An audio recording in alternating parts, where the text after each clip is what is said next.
професионална и компетентна. Борбата со корупцијата во земјава назадува, покажува индексот на перцепција за корупција на Transparency International за 2020, со изброј на поени како претходната година, но 5 места подоле на ранг листата. Македонија го достигна најлошиот резултат во последните 2 децении. Друштво и прават Босна и Херцеговина, Панама и Монголија. Најлош резултат заедно со Босна имаме и во рамки на регионот, каде на врвот на табелата е Словенија. Од 2014 сме во постојан пат на рангирањето. Бележиме послаби резултати во областите на владење на правото, човековите права и пристап до информации, посочува претседателката на Transparency за Македонија Слагјана Тасева. Неопходно е да се зајакнат сите активности за спроведување на ефикасна борба против корупцијата, а посебно против високата корупција, која и понатаму останува недопирлива за органите на прогон и за правдата.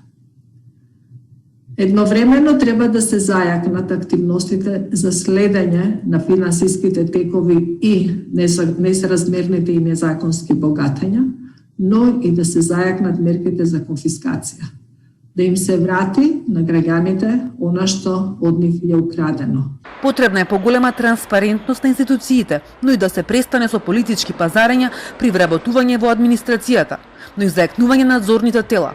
Тасева го истакна и проблемот со кој се соочува антикорупцијска, со тоа што не им се обезбедува простори и опрема и неопходниот софтвер, за да си ја завршат својата работа. Она што ќе го кажеме декларативно, носиме закон за спречување на корупција, бираме комисија, даваме надлежности на таа комисија, меѓутоа не и даваме можност да работи. Затоа зборуваме носењето на закон е декларација.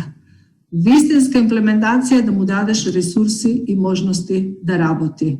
И на комисијата, и на обвинителството, и на судовите. Неопходно е многу сериозно да се зафатиме со ефикасна и вистинска борба против корупцијата, затоа што сите овие години политичките декларации не покажаа резултати. Најдобро рангирани на индексот на перцепција за корупција на светско ниво се Данска и Нов Зеланд, зад нив се Финска, Сингапур, Шведска и Швајцарија.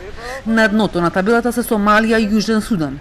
Од Transparency International посочуваат дека ковид кризата што го зафати светот не е само здравствена, туку економска и криза на корупција. Пандемијата покажа дека оние земји што имаат повисок степен на корупција се помалку способни да се справат со предизвиците на пандемијата, посочуваат од Transparency.